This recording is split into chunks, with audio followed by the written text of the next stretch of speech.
নমস্কার বন্ধুরা, উচ্ছে আলু দিয়ে মোরলা মাছের ঝোল এভাবে রান্না করে খেয়ে দেখো। কতভাবেই তো করেছো, এভাবে খেয়ে দেখো একটু, ভীষণ ভালো লাগবে।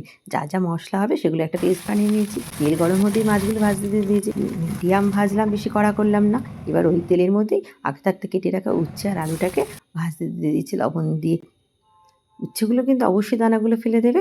এবার যে পেস্ট করা মশলা সেটাও ঢেলে দিয়েছি। মিক্সিং বাটিতে একটু জল দিয়ে একটু নুন হলুদ দিয়ে এবার মশলাটা কষাতে থাকলাম। মশলায় তেল ছেড়ে যেতে অল্প করে জল দিয়ে দিয়েছি। জল দিয়ে এবার ঝোলটা ফোটাতে থাকলাম। ঝোলটা ফুটে উঠতেই মাছগুলো দিয়ে আরও কিছুক্ষণ ফোটালাম। পুরো রান্নাটা করতে লাগবে মাত্র ২০ মিনিট।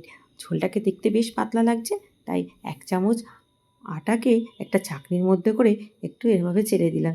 এতে আটাটাও দলা খাবে না আর ঝোলটাও বেশ ঘনত্ব হয়ে গেল। আছে ১ মিনিট রেখে গ্যাস বন্ধ করে দিলাম।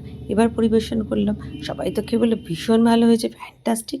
তোমরাও করে খেয়ে আমাকে জানিও কেমন।